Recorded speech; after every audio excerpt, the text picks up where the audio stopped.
김대호TV의 공탁법 및 법무사시험 대비 공탁사실통지서에 대한 문제를 풉니다.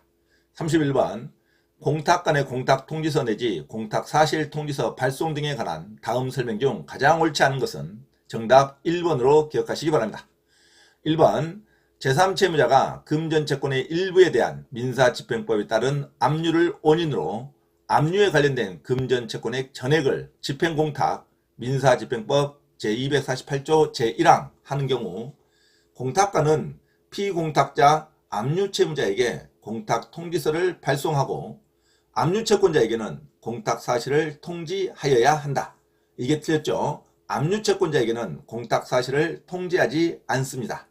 자, 제3채무자는 공탁을 한 후 즉시 공탁서를 첨부하여 그 내용을 서면으로 집행법원에 사유신고하여야 하며 공탁관은 피공탁자 압류채무자에게 공탁통지서를 발송하고 압류채권자에게는 공탁사실을 통지하지 않으며 압류채권자는 집행법원의 지급위탁에 의하여 공탁금의 출급을 청구할 수 있습니다.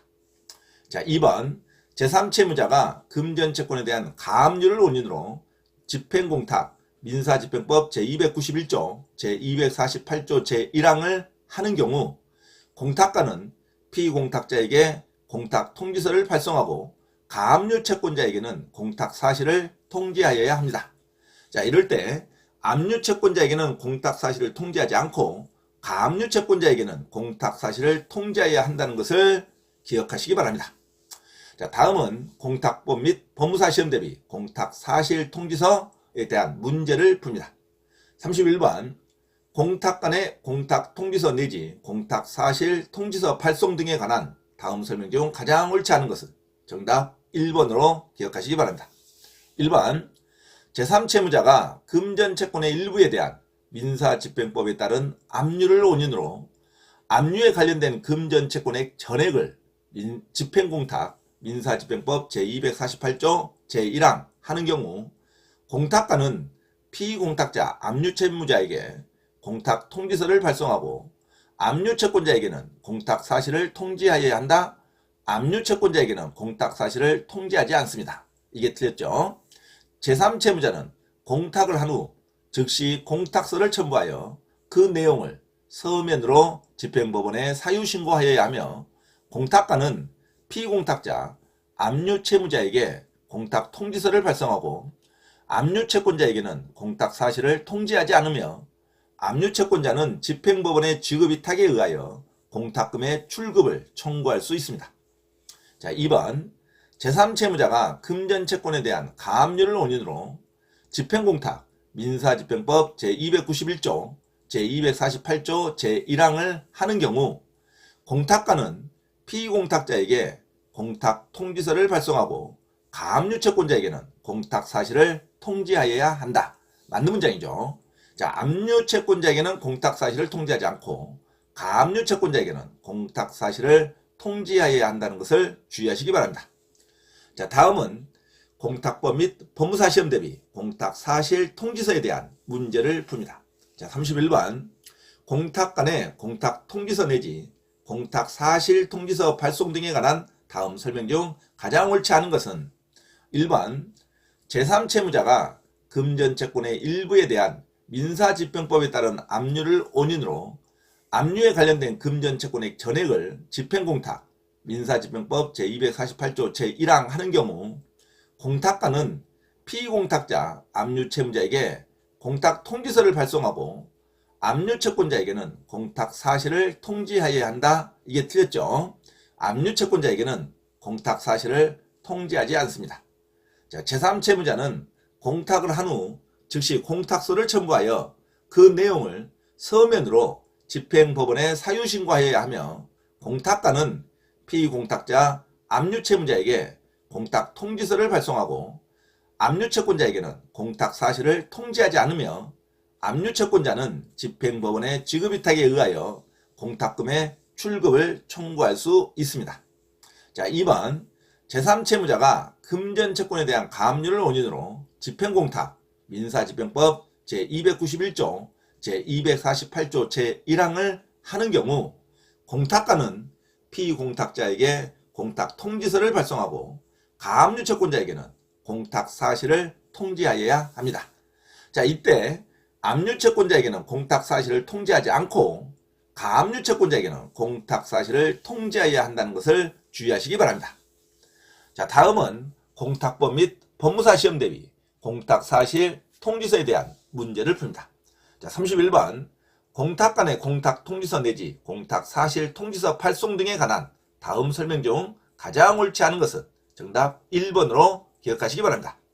자, 3번 형사사건의 피고인이 법령 등에 따라 피해자의 인적사항을 알 수 없는 경우에 그 피해자를 위하여 변제공탁, 공탁법 제5조의 2를 하는 경우 공탁관은 해당 형사사건이 계속 중인 법원과 검찰에 형사 공탁 사실 통지서를 송부하여야 한다. 맞는 문장이죠.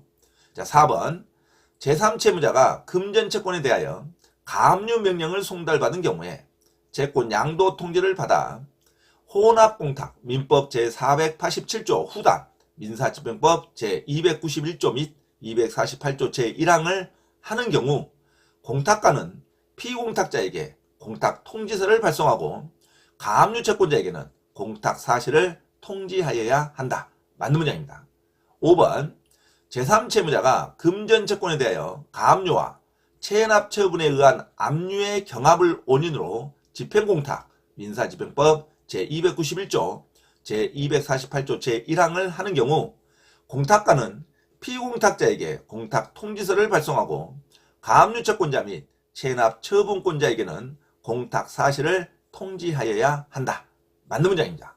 자, 다음은 공탁법 및 법무사 시험 대비 공탁 사실 통지서에 대한 문제를 풉니다.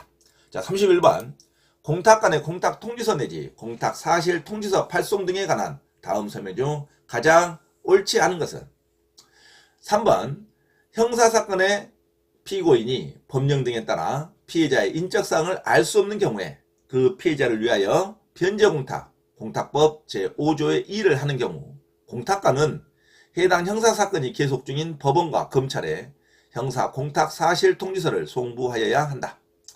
4번 제3채무자가 금전채권에 대하여 가압류 명령을 송달받은 이후에 채권 양도 통지를 받아 혼합공탁 민법 제487조 후단 민사집행법 제291조 제248조 제1항을 하는 경우 공탁관은 피공탁자에게 공탁 통지서를 발송하고 가압류 채권자에게는 공탁 사실을 통지하여야 한다.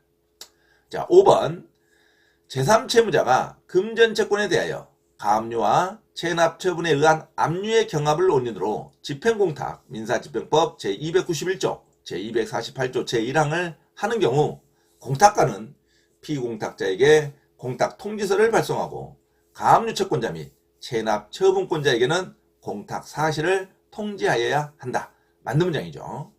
자, 다음은 공탁법 및 법무사 시험 대비 공탁 사실 통지서에 대한 문제를 풉니다.